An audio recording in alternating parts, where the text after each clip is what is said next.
So welcome back, friends. If I were to ask you to choose 50 tools, that you could only have 50 for the entire rest of your life to cover every possible situation that you might run into, from home repair to contracting to working on your car, working on equipment, what would you choose?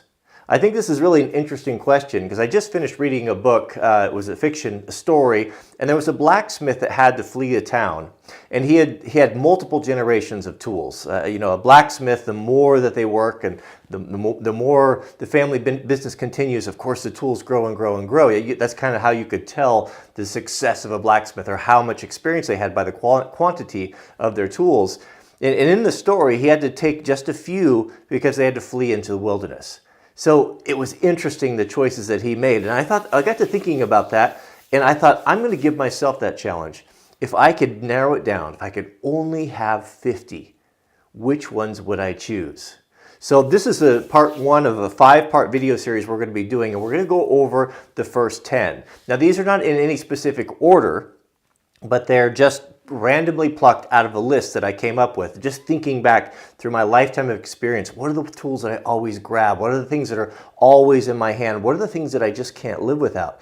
These are very broad. They're not going to be real specific tools. And the tools maybe for a farmer or a homesteader might be different than someone who lives in the suburbs or close in the cities. So what this is an all-arounder, encompassing everything that I could possibly think of, but keeping it under 50.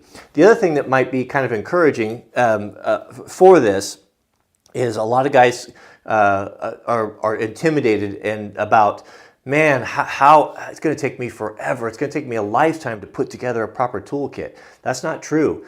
If you were to purchase 2 of these a month, in 2 years, you could have what I would consider to be a very, very respectable set of tools where you could do just about anything you wanted to do. So we'll do the 10 today. All down in the subject, I'll also put some recommendations. I'm not going to be choosing the top of the line. I'm not going to be choosing the bottom of the line. I'm going to be choosing tools that I think are a great value, that are going to give a lifetime of service if taken care of, and they're just are not going to be overly expensive. I'm not speccing out Snap-on tools. This is an all-around. This is a common man's toolkit. All right, so let's just jump into it. Number one, and not in no particular order here, is a sledgehammer. A sledgehammer. I'll just share a quick story with you. My granddad, of course, he came back from World War II and got a GI loan. Him and his brother were both in World War II in the European theater. And they, at an auction, if memory serves, they bought an old government building. My granddad and his brother took everything apart. They saved all the glass, they saved all the windows, they saved the nails, the screws, the doors, the hardware, and they built themselves both a home from scratch by taking this old building apart that my parents still own today. Amazing story. But Granddad decided years ago that he wanted a basement. He didn't have the money or the wherewithal or the ability to put a basement in when we first built it. And so he went about digging a basement, and he dug it by hand. And where we grew up, there's a lot of boulders, and they're huge boulders. A lot of folks say that they came from the Missoula floods, massive, massive boulders. And of course, he ran into several of these. And he would go down there every night after work with his sledgehammer, and he would start swinging and hitting those boulders and breaking them into pieces small enough that he could carry out on his own. Just a funny story, but a sledgehammer, about a 10-pounder like this, is an indispensable tool. From demolition, it can be used, pressed into service as an anvil. It can be used for persuading things. It can be used for breaking rocks. I mean, if you had to dig a hole and it was a must, a well or whatever, how would you get through a rock but with a hammer like this? So my recommendation would be, I'm not a huge fan of composite handles, but there's some really good ones like this Wilton right here that I've had for 20 years. Totally abused it. That has a steel handle inside with a good heavy rubber coating. And this has been an awesome, awesome hammer. And the reason why, of course, wood is nicer to strike with, but wood is fragile. And if you're not really into upkeep and taking care of your tools, and you have a tendency maybe to leave something out from time to time, or it's going to be riding around the back of your truck, a better option is to go with a synthetic handle, providing it's a good one and a high quality one. So sledgehammer is number one. Number two is a pair of side cutters. Side cutters, just your garden variety side cutters, are going to be useful in so many ways. Anytime you want to cut some sort of wire, wire is hard to cut, or nipping off the ends of bolts, or just a million different things. You could even take these out and you can prune with them. You can do gardening with them. You can cut barbed wire, fencing, I hold things. I can't even tell you how important a good pair of side cutters is. And I would go with this size, not the little tiny like the electronics dikes or the great big nippers, but something about this size right here is a great option and a must-have, a good pair of side cutters. Next is going to be a chalk box. A chalk box is one of those tools that's really interesting. If you ever get some time, you can go back and see how many years, thousands of years, carpenters and men have been using this idea of a string line and chalk box. I mean, there's even talk about the plumb line in the Old Testament, in the Bible, as a rule of measurement, as something that's always consistent, something you can count on. So a chalk box and string line, or chalk box, does many different things, more than just one. So if you're not familiar with it, it's essentially a string line that hooks on the end of a board, and then it's coated with chalk, and then you can pull tension on it and snap it, and it makes a perfectly straight line that you can follow. Really handy for cutting sheet goods, plywood, that sort of thing. But also, it's a plumb bob. If you need to determine, if you're going to lay out, for example, can lighting or something overhead, and you're trying to, it's not realistic to try to measure on a ceiling. So what will typically be done is you'll lay something out on the floor. Okay, I want a light here, here, here, and you can hang this right on. And the reason why it's this shape right here is it comes to this point right there. So you can use it like a plumb bob, go down and transfer that mark to the top. And a third option you get is you get a string line. If you're doing bricks, or you want to do a straight line for doing a ledger on something, you can just simply use it as a string line. It's not super long. It's probably 50 feet or so in here, but they're just a wonderful tool. The old standby are the straight line chalk reels, made in USA, or they used to be. The all metal ones. I have lots of the 2-speed ones that reel in faster. I've got lots of the other high-speed ones, and what I have found is that all of those, they just fail and they don't work, and I end up going back to this one, which probably belonged to my dad, so it's been around a long time. So I'm a big fan of these. They're not the fastest, they're not the most high-tech, but they are very consistent and very reliable and very affordable. So number 3 would be a chalk line. Number four is going to be a small putty knife. Just not a super thick one. I had to make a decision whether I wanted a flexible putty knife or more of a thicker one like I use for scraping gaskets off of things, and I didn't have the ability to choose two. So if I could only have one, I'm going to take the thinner one, more of a painter style. Oh, this is just used for so many things. For cleaning glass off, you can use it for, as I said, scraping gaskets, for scraping stuff, for patching holes and puttying things, and just a million things that I can't possibly think of. I like the hides. I've got 3 of these. I'll see if I can find these if they're on Amazon and put those in there. But a putty knife with about a 1 inch, is that about a 1 inch or so? I'd say, yeah, it's probably about a 1 inch, maybe 1.25 inches, needs to be in the kit, and it's just useful for a bazillion different things. So number 4 is a 1-inch putty knife. Number 5 is going to be screwdriver. Now I went back and forth with, should I include like a full screwdriver set, but I'm trying to really keep it narrowed down and basic, and I thought the reality of it is these 4-in-1 screwdrivers are actually quite good. I mean, there's some really cheap, some really junky ones, but there's also some really good ones. I think of Klein makes a really good one. This one here is kind of an intermediate, but what I find is I have full sets of Snap-on screwdrivers, but when I'm typically grabbing one, I'm looking for this one. This is one that I keep in my go-to toolbox because it's 4 screwdrivers in one. I've got a number 1 Phillips, I've got a number 2 Phillips, I've got a small number 2, or a regular and just a standard straight blade. So I've got 4 screwdrivers in one, and not only that, but you get if you take these out, you get a 5/16 driver, which is a really common size nut for, like, if you're taking the panel off the back of your dryer. So you basically get 5 tools in one with this, and I like them. They're not the best screwdriver in the world, but they really work good, and you get so much in one little package. So I'm going to go with a 4-in-1 screwdriver. Is going to be, what's that, number 5. All right, I'm going to try to feature a power tool in each one of these videos as well, because there's some power tools. I have a lot of them, but most of them are kind of specialized, but there's a very few of them that are not, that I use all the time, and there's 3 of them. The first one I'm going to recommend is a jigsaw. You just can't hardly get away or get by without one. Now, this tool kit that I'm putting together, this is not just for tinkerers. This is not just for simple DIY. With this tool kit, you could build your house. You really could build a house with it. And so when I got to thinking about that, if I could only have 50, I can't live without it. I can't live without a jigsaw. I would probably recommend staying away from the cordless ones unless you're a trades guy. What I find is I don't really need this. This is kind of specialized, and I don't need it over here, and I don't need it over there. I'm going to be setting up sawhorses, and I'm going to be using it at a work area where I'm cutting lots of sheet goods.